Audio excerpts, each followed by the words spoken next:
விசிகாவிலிருந்து ஆதவ் அர்ஜுனா விலகுவதாக அறிவித்திருக்கிறார். அடுத்தது என்ன அப்படின்ற கேள்வி எழுந்திருக்கக்கூடிய சூழலில் நம்முடைய விடுதலை சிறுத்தைகள் கட்சியிலிருந்து திரு பாவலன் இணைந்திருக்கிறார். திரு பாவலன், விசிகாவிலிருந்து அதிகாரப்பூர்வமாக விலகி இருக்கிறார் ஆதவ் அர்ஜுனா.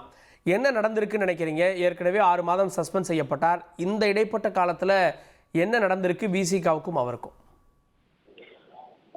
ஆதவ் அர்ஜுனுடைய இந்த விலகல் கடிதத்தை நாங்கள் மனப்பூர்வமாக ஏற்றுக்கொள்கின்றோம். அவரது செயல்பாடுகள் கடந்த 6 மாதமாகவே கட்சியின் அடுத்த கட்ட நகர்வுக்கும் கட்சியின் வளர்ச்சிக்கும் கூட்டணிக்கு இடையே மிகப்பெரிய ஒரு இடையூறாக இருந்து கொண்டிருந்தார். இன்றைக்கு நாங்கள் 6 மாத காலம் இடைநீக்கம் செய்யப்பட்டிருந்தார். எமது தலைவர் எழுச்சி தமிழர் அவர்கள் அப்படி ஒரு நடவடிக்கை எடுத்திருந்தார். இந்த காலகட்டத்தில் அவர் மனம் மாறி ஏதாவது மன்னிப்பு கடிதம் வழங்குவார் என்று எதிர்பார்த்தோம்.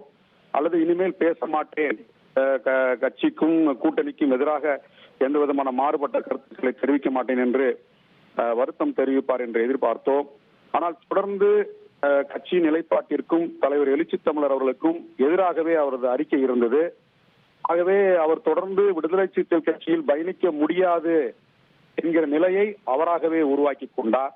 அவரது இன்றைய இந்த ராஜினாமா கடிதத்தில் கூட 2 ஆண்டுகள் இந்த கட்சியில் துணை பொதுச் செயலாளராக இருந்தேன் என்று தவறாக ஒரு வார்த்தையை குறிப்பிட்டிருக்கின்றார். அவர் 2 ஆண்டுகள் எங்கள் தலைவரோடு தொடர்பில் வேண்டுமானால் நட்பில் வேண்டுமானால் இருந்திருக்கலாம். ஆனால் கட்சிக்குள் அவர் அதிகாரப்பூர்வமாக வந்து 6 மாத காலம்தான் ஆகிறது. ஆகவே தொடர்ந்து ஒரு முரண்பட்ட கருத்துக்களை விதைத்துக் கொண்டே இருக்கிறார்.